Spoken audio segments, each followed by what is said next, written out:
በብሔራዊ የአየር ትንበያ ቢሮ ውስጥ የሚሰሩ አንድ ትልቅ ሰው ነበሩ።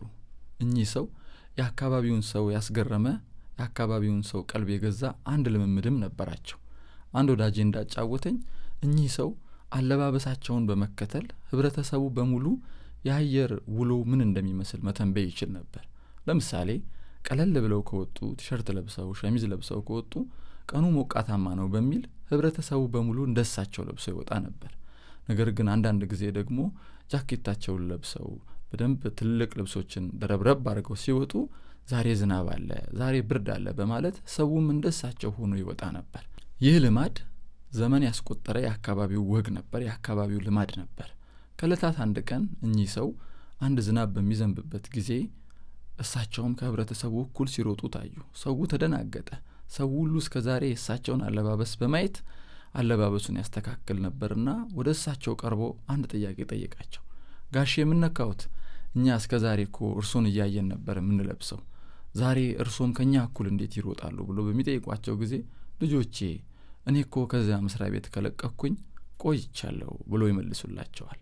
ተመልከቱ እንግዲህ እስከዛሬ ሰው ይከተል የነበረው እሳቸው በዛ ቢሮ ውስጥ ስለሚሰሩ የአየር ውሎውን ያውቁታል በማለት ነበር። ይህን ታሪክ እያሰባችሁ አንድ መልእክት ልንገራችሁ። መጽሐፍ ቅዱስ ይህንን ጉዳይ በተመለከተ እንደዚህ የሚለው ቃል አለ።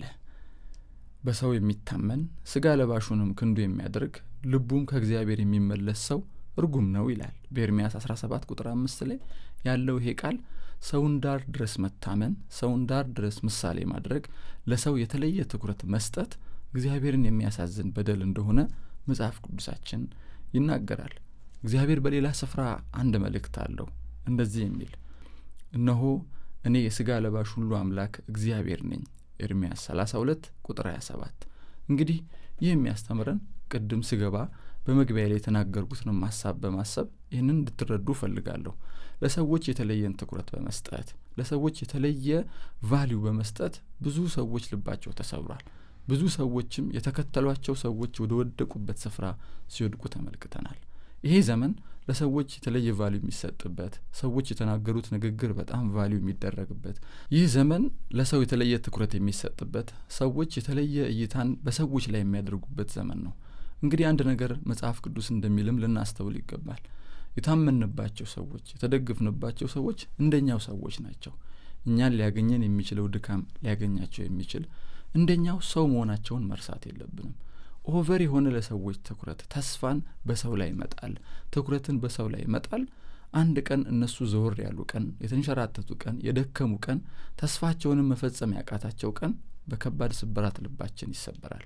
ስለዚህ ልባችንን ልንጥል የተገባው በእግዚአብሔር ላይ መሆን አለበት እያልኳችሁ ነው። የተመንባቸው ሰዎች፣ ልባችን የጣልንባቸው ሰዎች አንድ ቀን ያቅታቸዋል፣ ይደክማቸዋል፣ እንደኛው ተስፋ ይቆርጣሉ፣ እንደኛው ይዝላሉ። ነገር ግን አንድ አለ፣ ተከተሉኝ ያለ፣ እስከ መጨረሻው ምሳሌ አድርጉኝ ያለ አንድ አለ። ልባችሁን በእኔ ላይ ጣሉ ብሎ የዘላለምን ኪዳን የገባልን አንድ አለ። እርሱም ኢየሱስ ይባላል። በዚህ ዘመን የተቃና ህይወት መኖር የሚቻለው፣ በዚህ ዘመን ትክክል የሆነ ህይወት መኖር የሚቻለው ሙሉ ልብን፣ ሙሉ ትኩረትን ለኢየሱስ በመስጠት ነው። ኢየሱስ ላይ ሙሉ ልባቸውን የጣሉ፣ ትኩረታቸውን ኢየሱስ ላይ ያደረጉ በዘላለም ተስፋ ተሞልተው ደስተኛ ሆነው ይኖራሉ። ለምን ያልን እንደሆነ እርሱ አይስትም፣ እሱ አያስትም። ተስፋ የሰጠውን ተስፋ የገባውን ቃል የሚፈጽም ሁሉን ሊያደርግ ደግሞ የተቻለው አምላክ ነው። አይኖቻችሁን ከሰው ላይ አንሱ። አይኖቻችሁን ከዚህ ዓለም ሲስተም ላይ አንሱ። አይኖቻችሁን ዙሪያችሁ ካለው ነገር ላይ አንሱ። አይኖቻችሁ ወደ እግዚአብሔር ቀና ይበሉ። ወደ እግዚአብሔር ቀና ስንል፣ እሱን መደገፍ ስንጀምር፣ ወደ እርሱ ልባችንን ማቅናት ስንጀምር ያኔ ደስተኛ መሆን እንችላለን። ቅዱስ አውግስጢኖስ አንድ ጊዜ እንደዚህ ብሎ ነበረ። ጌታ ሆይ ለራስህ ስትል ስለፈጠርከን ልባችን በአንተ ላይ እስኪያርፍ ድረስ የትም ይባክናል። እውነት ነው። ይህ በእርሱ የተፈጠረው ማንነታችን ሊረካና ሊያርፍ የሚችለው በሰሪው በራሱ በእግዚአብሔር ብቻ ነው። በእግዚአብሔር ያላረፈ ሰው፣ አይኖቹን በእግዚአብሔር ላይ ያልጣለ ሰው ሲንከራተት ይኖራል፣ ዋጋ ሲከፍል ይኖራል። ስለዚህ አንድም በረከት ልባርካችሁና የዛሬውን መልእክት ልጨርስ። አይኖቻችሁ በእግዚአብሔር ላይ ይሁኑ። ሙሉ ተስፋችሁን በእግዚአብሔር ላይ አድርጉ። ጌታ ይባርካችሁ።